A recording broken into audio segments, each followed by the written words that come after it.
Babalik po ang taong bahay. At nung nag-uusap kayo ni Abay Julie at ni Mami Claire, kami rin ni Sherry Ann, nagkukwentuhan na rin. Good morning muna sa'yo, Sherry Ann. Oo. I heard, meron pala siyang problema sa tonsils. Oo, kaya siguro, yun ang ating i-discuss, Doc. Oo, bakit ba yung sinasabi niya na 4 times a year? Tama? Opo. Sinusumpong siya nitong tonsillitis. Well, medyo madalas yun, no? Kung 4 times a year. Usually may mga panuntunan nga tayo dyan, mga 7 episodes in, let's say, a year. Okay? Let's say, meron din minsan, mga 5 episodes in 2 consecutive years, or 3 episodes in 3 consecutive years. No? Kailangan nating tigdan kasi ito para malaman natin kung ano yung gagawin natin sa mga pasyente na meron tinatawag na tonsillitis. Tinanong ko nga kung ano yung work niya. Baka ako sa work-related. But when I learned that siya isang registered nurse, sabi ko, ano kayang may kinalaman ba yun sa trabaho? Wala naman. Well, usually, wala naman. No? Kaya lang, minsan kasi kapag na-expose tayo sa mga viruses o yung mga bacteria, maaari po natin itong malanghap, pumasok sa ating oropharyngeal area, at ito ay maaari mag-cause ng tonsillitis. So, pwede ba nating malaman ano yung mga experience niya pagka ito'y sumusumpong? Actually, kapag nararanasan ko siya, una, masakit. Then, dahil masakit, pag kumakain ako, nahirapan po akong lumunok. Then, nakakapako po yung bukol ko dito. As bilang nurse, aware ako na tonsillitis nga siya. At yung mga kulani ko pa, surrounding the neck, na namamaga talaga siya. Then, nasusundan minsan siya ng fever. So, yun po. Yun ang karaniwan. So, yung mga kataong bahay natin na nakaka-experience ng katulad ng experience ni Miss Ann Aurelia. Ganon yun na yung start noon, Doc? Opo, tama-tama. Yun po yung mga common symptoms na mararamdaman talaga ng mga pasyente na may tinatawag na tonsillitis. At the number 1 nga dyan, kung mga sinabi ni Ann, yung pananakit ng lalamunan. Ang tawag dito sa kapag mahirap lumunok, yung dysphagia, at kapag masakit lumunok, o dinophagia. No? Yung masakit kapag nagtitika ng pagkain. Okay? Even yung mga medications, kasi minsan oral medication lang to. Ang hirap nilang i-take kasi masakit. Ang hirap naman nun, no? Yung pa naman yung magiging lunas, Mami Claire, tapos hindi mo magawa. Yes, Tsaka syempre, minsan nilalagnat ang ating mga pasyente.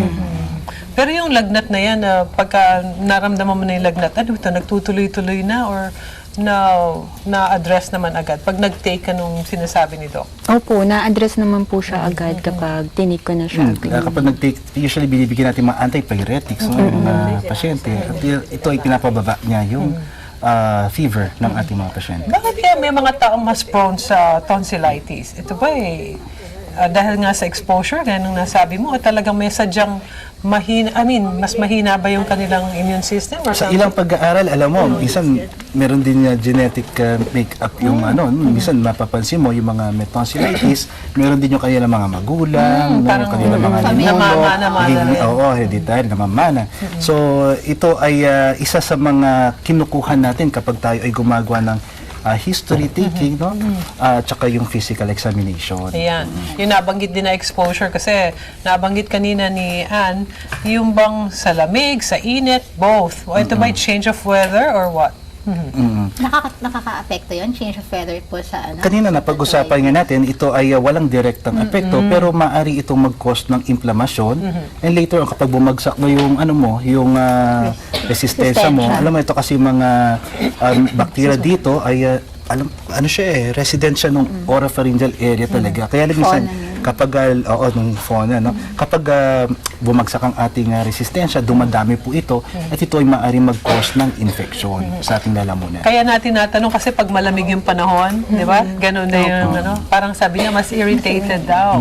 Maliban dyan, yung mga bata, sabi nila mas madalas magkaroon ng tinatawag na tonsillitis kasi sila nga yung mahilig maggagapag, maglaro sa labas, tapos kung ano-ano yung sinusubo. So, the more prone sila na magkaroon ng Dok, nabanggit mo kanina kasi di ba yung episodes, like 3 episodes a year, 5 episodes of tonsillitis a year, tapos 7. Are these gradings para eventually alam na kailangan mo na mag-undergo ng tonsillectomy? Parang guideline lang to, parang guide sa ating mga espesyalista para malaman kung kailan ba kailangan tanggalin yung tinatawag na tonsils. Tonsils. Oo. Kailangan nating ma-meet itong mga criteria na ito para masabi natin na talagang kailangan ng isang pasyente ng surgery na tinatawag na tonsillectomy. Ayun. Ay, nabanggit mo yung criteria. Nabanggit natin yung criteria for yung tonsillectomy, Yes. di ba? So, sa case ni Miss Anne, di ba? Kailan siya nasabihan na, you have to undergo na tonsillectomy or paano yung ginawa? Ano yung usually process para Ma-assess. maging candidate for tonsillectomy? Parang yearly yung sa iyo, no? Parang sabi niya nga 4 to 5 episodes in let's say mga 2 consecutive years. So, nagkaroon si Anne. Pero nawawala naman kasi nagagamot pa yung kanyang tonsil, yung pamamaga ng kanyang lalamunan. Kaya pwede kasi syempre ano rin yun, case-to-case basis, no?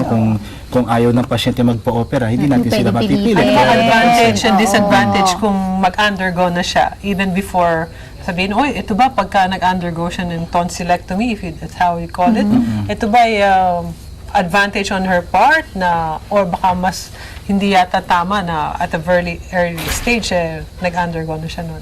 Oo, well, even mga bata nag-undergo ng tonsillectomy, lalo na kung paulit-ulit nga ito at nagko-cause ng obstructive symptoms sa kanilang lalamunan. Ganon din yung kay Anne, no? Kaya lang, syempre, gumagaling pa siya with medication. Yung mga patients with, hindi sila gumagaling sa mga medikasyon, Yun yung sila po yung mga kandidato. Ngayon, ano advantage ito? Sabi nga ni Aba Maylin, advantage ito, syempre, matatagal yung tonsil.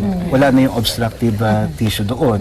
Kapag natanggal ito, maaaring gumanda na yung paghinga niya at may iwasan na yung mga incidents ng pag-atake ng tonsillitis sa kanyang lalamunan. Kasi wala na ito. Kung si Anne ang tatanungin, no? Dahil doon sa mga na-experience mo, nandun ka na ba sa stage na parang gusto mo magpatanggal na ng tonsils? Or Sa ngayon, since re-response pa siya with medication, parang wala pa sa isip ko yung mag-undergo ng tonsillectomy na nabanggit ni Doc. Pero if mag-progress tong tonsillitis ko, maaaring i-consider ko siya kung talagang kasi as nurse, kailangan mo ng interaction with the patient. So, yung minsan masakit magsalita kapag namamaga. So, pwede ko siyang i-consider kapag nag-worst na talaga yung case ko. ganyan naman talaga, Doc, di ba? Not Alam mo, until... Abay Maylin, takot to sa surgery kasi Hindi ko siya nakikita niya kasi kung ano yung ginagawa sa mga pasyente. Pero huwag kayong mag-alala, ang tonsillectomy ay ginagawa po under general anesthesia. Wala po kayong mararamdaman. Siguro mararamdaman mo lang doon yung turok ng karayom para patulugin ka. Pero after that, wala na po mararamdaman. Meron siguro post-op, pero saglit lamang. Yung tungkol sa sinasabi ni Ana, mahirap magsalita or masakit. Well, dahil ito ay nakadikit nga doon sa may muscular area, yung tonsillar bed. Ito po kapag nag-i-stretch, medyo masakit kasi may mga nerve endings din doon. Pero with paglipas ng ilang panahon, ilang araw, nawawala din naman ito. Pwede bang additional? Halimbawa, nag-undergo ng tonsillectomy, na-affectuhan ba yung voice? Tulad ng pag-uusap namin kanina, maaari pong maapektuhan ito, minimal level. Hindi po talaga yung magbabago yung boses mo. Baka gusto mo maging singer. Magbago yung boses. Hindi naman po. Hindi na-apektuhan. Ayun. So, pagka dumating pala doon sa time na yun, walang dapat ikabahala. Pero kung nagre-respond naman sa gamot, mas okay siya. Yes, patient's choice yan. Ayun. Naku. As always. Oo, Yes, as always. Ang ganda nung naging talakayan natin at I'm sure yung mga kataong bahay natin na nag-undergo nung same experience with Miss Anne here, alam na nila kung anong gagawin nila.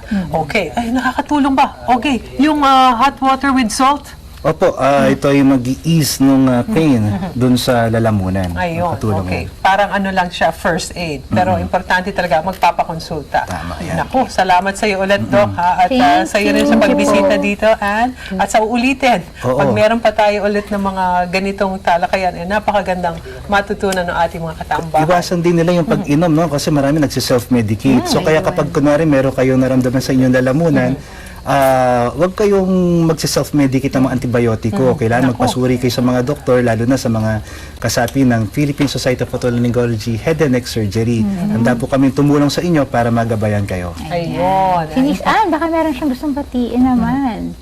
Yung mga kasama yung sa Kasama sa hospital. PGH. Ayan. Iboto niyo raw siya. Sige. Naku, salamat muli sa inyo. At babalik po ang taong bahay. Diyan lamang po kayo.